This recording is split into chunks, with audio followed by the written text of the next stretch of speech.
Hey guys, WooDz here, and as promised, another video. This one is going to be more about how to get your first gigs.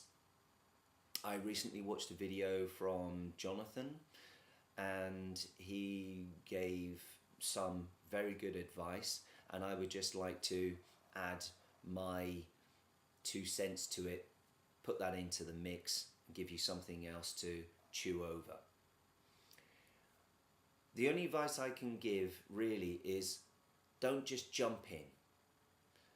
Don't think that you can do it and then all of a sudden disappoint a load of people.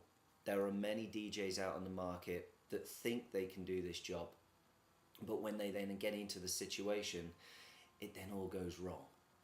I didn't start a long time ago. I've only been in this business for about 2 years.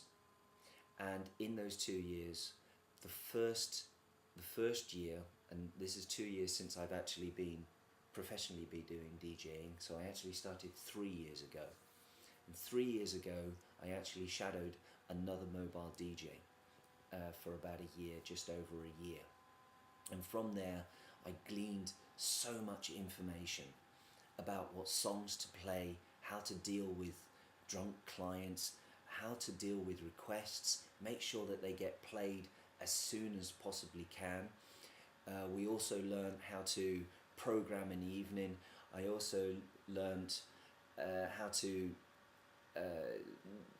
interact with a client before we even started with it. We're talking about the initial appointment that you make with the customer, where you talk about the program, what they're expecting throughout the evening, what type of music they want, how many guests are coming, and so forth. And these are all things. This is just this is the ground level. If you think about that is the ground level. If you need to have that bit covered before you can then take the next step of actually being able to deliver what the customer wants. So my advice is find a reputable DJ in your local area, speak with them, and say that you are interested in becoming a DJ, and that you would like to help them come along with their gigs, help with setting up, packing away, and just running really any sort of logistics that needed to be done throughout the evening. What you are going to get in return is just a mountain of information, which you will be able to use on your own.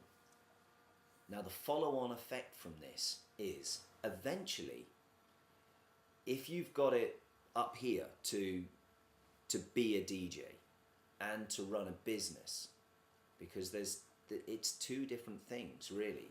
So if this DJ sees that you have the potential, and that after a period of time he or she feels that maybe you're ready to do one of your own gigs, then there's a good chance that they will receive a telephone call asking are they available on this particular date, and they're going to be already booked. Now, they don't want to upset that customer. They want to make sure that the customer may come back to them, so they don't want to lose them initially just by saying, oh look, I'm sorry, I'm busy, I can't do it, go and find somebody else. Maybe not quite so in those words, but you know what I mean. So what they want to do is try and keep that customer on board, and because they have sort of brought this person up, meaning you, and feel confident that you are now ready to run an event on your own, and of course then you will then do the gig on the night. Twofold situation. DJ retains customer, you get a gig.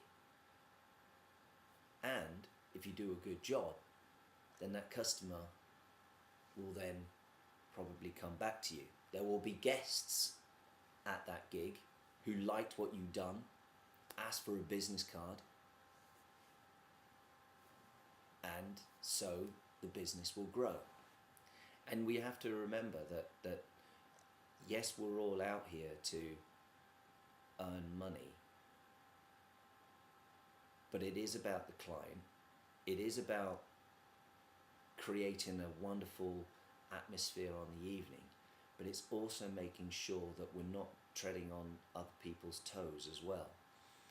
And if you have a DJ who has opened themselves up and allowed you into, should we say, into this world, then should be a certain amount of loyalty and a certain amount of etiquette that we should adopt, so that people are not feeling as if you're stealing their business.